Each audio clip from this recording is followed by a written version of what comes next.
بسم اللہ الرحمن الرحیم۔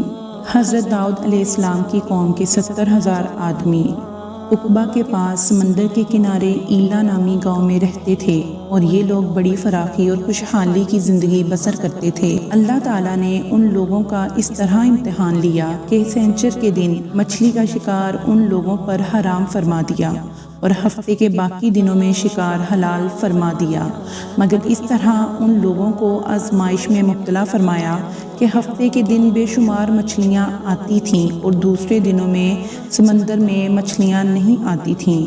تو شیطان نے ان لوگوں کو یہ حیلہ بتایا کہ سمندر سے کچھ نالیاں نکال کر خشکی میں چند حوض بنا لو، اور جب ہفتے کے دن ان نالیوں کے ذریعے مچھلیاں حوض میں آ جائیں تو نالیوں کا منہ بند کر دو۔ اور ان لوگوں کو یہ شیطانی حیلہ بازی پسند آ گئی، اور ان لوگوں نے یہ نہیں سوچا کہ جب مچھلیاں نالیوں اور حوضوں میں قید ہو گئیں تو یہی ان کا شکار ہو گیا، تو ہفتے ہی کے دن کا شکار کرنا طے پایا جو ان کے لیے حرام تھا۔ اس موقع پر ان یہودیوں کے 3 گروہ بن گئے۔ کچھ لوگ ایسے تھے جو شکار کے اس شیطانی حیلہ سے منع کرتے رہے اور ناراض و بیزار ہو کر شکار سے باز رہے، اور کچھ لوگ اس کام کو دل سے برا جان کر خاموش رہے، دوسروں کو منع نہ کرتے تھے بلکہ منع کرنے والوں سے یہ کہتے تھے کہ تم لوگ ایسی قوم کو کیوں نصیحت کرتے ہو جنہیں اللہ تعالیٰ ہلاک کرنے والا یا سخت سزا دینے والا ہے۔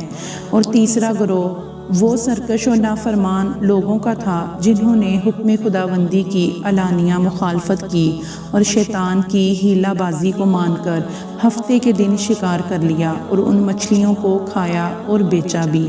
جب نافرمانوں نے منع کرنے کے باوجود شکار کر لیا تو منع کرنے والی جماعت نے کہا، اب ہم ان معصیت کاروں سے کوئی میل ملاپ نہ رکھیں گے۔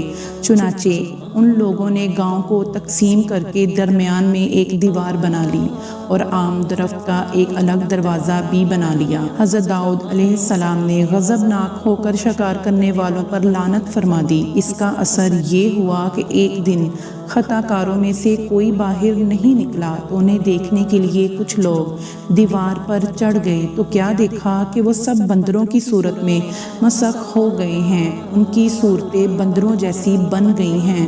اب لوگ ان مجرموں کا دروازہ کھول کر اندر داخل ہوئے تو وہ بندر اپنے رشتہ داروں کو پہچانتے تھے اور ان کے پاس آ کر ان کے کپڑوں کو سونگھتے تھے اور زاروں زار روتے تھے، مگر لوگ ان بندر بن جانے والوں کو نہیں پہچانتے تھے۔ ان بندر بن جانے والوں کی تعداد 12,000 تھی۔ یہ سب 3 دن تک زندہ رہے اور اس درمیان میں کچھ بھی کھا پی نہ سکے، بلکہ یوں ہی بھوکے پیاسے سب کے سب ہلاک ہو گئے۔ شکار سے منع کرنے والا گروہ ہلاکت سے سلامت رہا، اور صحیح قول یہ ہے کہ دل سے برا جان کر خاموش رہنے والوں کو اللہ تعالیٰ نے ہلاکت سے بچا لیا۔ اس واقعے کا اجمالی بیان تو سورہ بقرہ کی آیت میں اس طرح ہے۔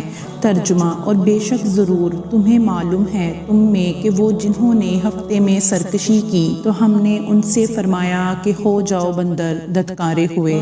اور تفصیلاً واقعہ سورہ اعراف میں ہے جس کا ترجمہ یہ ہے، اور ان سے حال پوچھو اس بستی کا کہ دریا کنارے تھی جب وہ ہفتے کے بارے میں حد سے بڑھتے، جب ہفتے کے دن ان کی مچھلیاں پانی پر تیرتی ان کے سامنے آتیں اور جو دن ہفتے کا نہ ہوتا نہ آتیں۔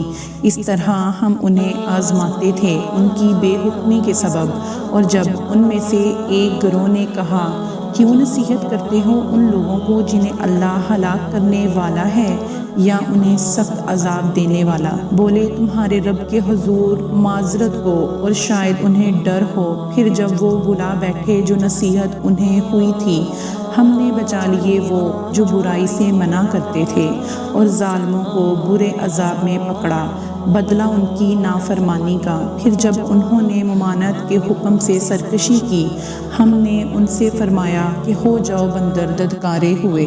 اس واقعے سے جو ہمیں درس ہدایت ملتا ہے، معلوم ہوا کہ شیطانی حیلہ بازیوں میں پڑ کر اللہ تعالیٰ کے احکام کی نافرمانیوں کا انجام کتنا برا اور کس قدر خطرناک ہوتا ہے، اور خدا کے نبی جن بد نصیبوں پر لعنت فرما دیں وہ کیسے ہولناک عذاب الہی میں گرفتار ہو کر دنیا سے نیست و نابود ہو کر عذاب جہنم میں گرفتار ہو جاتے ہیں اور دونوں جہاں میں ذلیل و خوار ہو جاتے ہیں۔ اصحاب ایلا کے اس دل دہلا دینے والے واقعے میں ہر مسلمان کے لیے بہت بڑی عبرت و نصیحت ہے۔ کاش اس واقعے سے مسلمانوں کے دلوں میں خوف خداوندی کی لہر پیدا ہو جائے اور وہ اللہ اور اس کے حبیب محمد مصطفیٰ صلی اللہ علیہ وآلہ وسلم کی نافرمانیوں کی پگڈنڈیوں میں بھٹکنے سے منہ موڑ کر صراط مستقیم کی شاہراہ پر چل پڑیں اور دونوں جہانوں کی سر بلندیوں سے سرفراز ہو کر اعزاز و اکرام کی سلطنت کے تاجدار بن جائیں۔ آمین۔ اللہ تعالی ہم سب کو صراط مستقیم پر چلنے کی توفیق عطا فرمائے۔ اگر آپ کو یہ واقعہ پسند آیا ہو تو پلیز ہمارے چینل فلائی ود اقصیٰ کو سبسکرائب کریں، لائک کریں اور ہماری ویڈیو کو زیادہ سے زیادہ شیئر کریں۔